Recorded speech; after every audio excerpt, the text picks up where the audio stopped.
Hello, I'm Ali Langdon. Welcome to A Current Affair. Beef Wellington will forever mean more to us than just a fancy dinner option. It's what Erin Patterson used to kill 3 people. But it's claimed death cap mushrooms weren't the cook's only weapon of choice. We can finally reveal allegations. There were plenty more recipes in her arsenal. I think Simon hated that I still had a relationship with his parents. But I loved them. The chilling words of a lying monster. They're good, decent people that have never done anything wrong by me, ever. Saturday, August 5, 2023.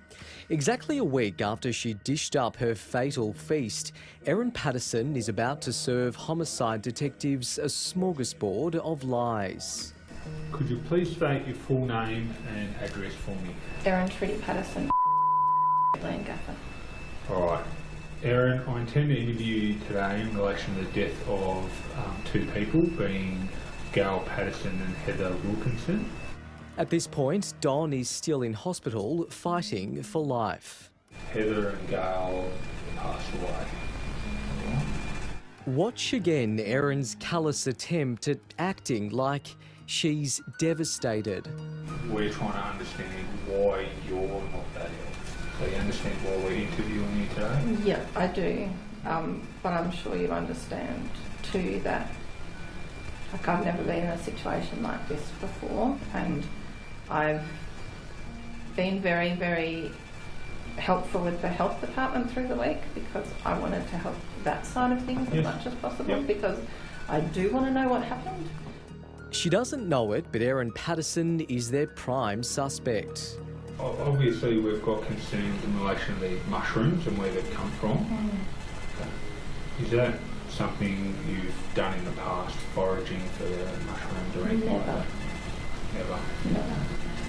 That would be the first lie Erin would tell police in an elaborate, calculated con. Have you ever dehydrated food or anything like that? Erin feigns love for her estranged husband Simon's family, who days earlier she so heartlessly watched as they dined at her table and ate her poison. I'd like to understand why you had his parents and his uncle and auntie over for lunch. Because I've got no other family, so they're the only support I've got. Okay. And they've always been really good to me. Yeah. And I want to maintain those relationships with them, in spite of what's happened with Simon. Yep. Okay. I love them a lot.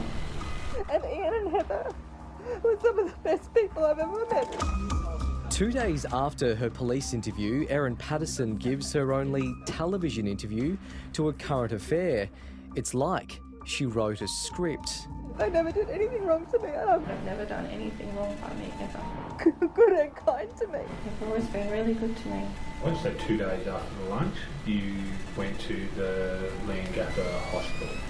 Okay. Can you explain why you went there for 5 minutes? Yeah, because I just went there thinking I needed a couple of bags of saline because I was really dehydrated. And they said, we want to admit you and send you to Melbourne. You were at home and present when we did a search warrant today, alright? I know you weren't watching everyone at all the time. Erin's charade is about to be blown wide open. Kitchen, far left bottom drawer, instruction manual for a sunbeam, food lab, electronic dehydrator. What's that in relation to? Do you know anything about a dehydrator in your house? Or do you own a dehydrator? No. Days earlier, she foolishly dumped the dehydrator at the tip, and she wasn't only caught on camera, she forgot to remove the instruction manual from her kitchen drawer. Thanks for your patience today, Erin. We're completing our search. Earlier that day, at her dining room table, the same one she used to serve her lethal lunch, Erin's asked by detectives for her phone during a raid on her home. Is there a PIN code on your phone? Yeah. Do you know what it is?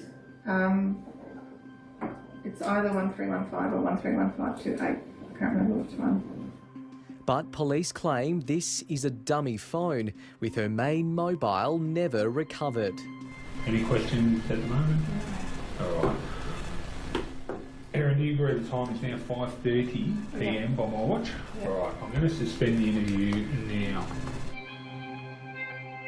Erin Patterson is eventually charged and convicted of 3 murders. But key evidence was kept secret from the jury and the public until now. The most explosive claims she tried to kill her estranged husband Simon multiple times before with sabotage dishes. It began with penne bolognese Erin cooked Simon in 2021. She encouraged me to eat. I felt encouraged to have tea and not wait too late.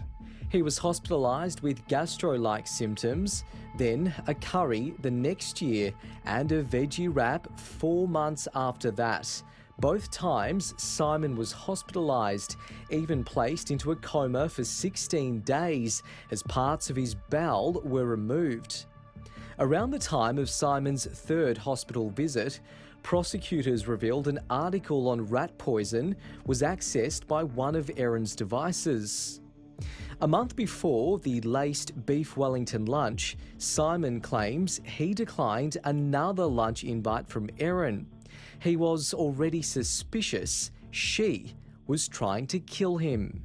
I thought she would poison me if I attended.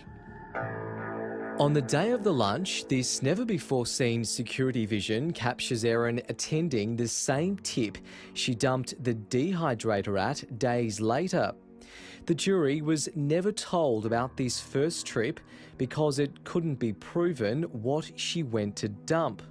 Detectives also sifted through scores of digital files and they found this one on one of Erin's devices.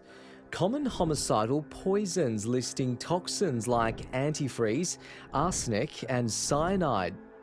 Erin also made Google searches for the word poison and hemlock, a highly poisonous flowering plant. Whatever it was that drove Erin Patterson to kill her estranged husband's family is something that is baffling the world. The killer in the kitchen may never tell us the answer. And it is the one question everyone wants answered, isn't it? Why did she do it? Erin Patterson is still to be sentenced for her crimes.